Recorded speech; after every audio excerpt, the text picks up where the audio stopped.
Dry brush is one of Andrew's favorite painting techniques. For that, you would need to use a brush that is somewhat stiff.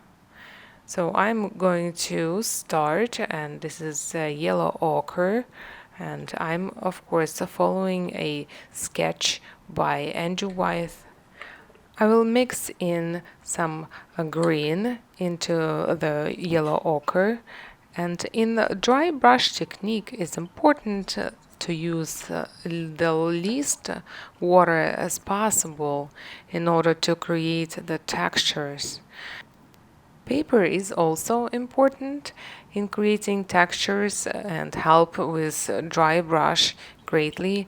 I am using rough paper, watercolor paper, and you can see the textures that the dry brush creates are very different. I marked a shrub and some grass. Now it's time to move on the fence. Following the rules of perspective, the fence part that is the closest is the largest. The one that's the further is much smaller.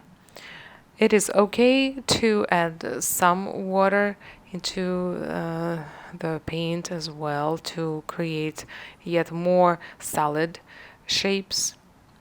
And again, more grass or shrub of some sort growing right next to the fence. Now let's move on to the details of another plant growing. It's probably a burdock. I'm judging by the shapes of the flowers. To create this intricate, detailed shapes of the plant, I'm using a different brush. This is a bristle and pointy, soft brush. Also for the details of the fence, the metal wires, I am also using same brush and yet keeping the paint somewhat drier.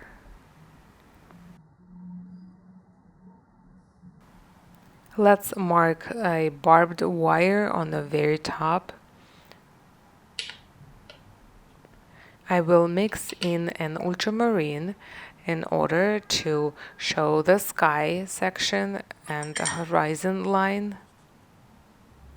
This time I am using more water, so that is not a dry brush.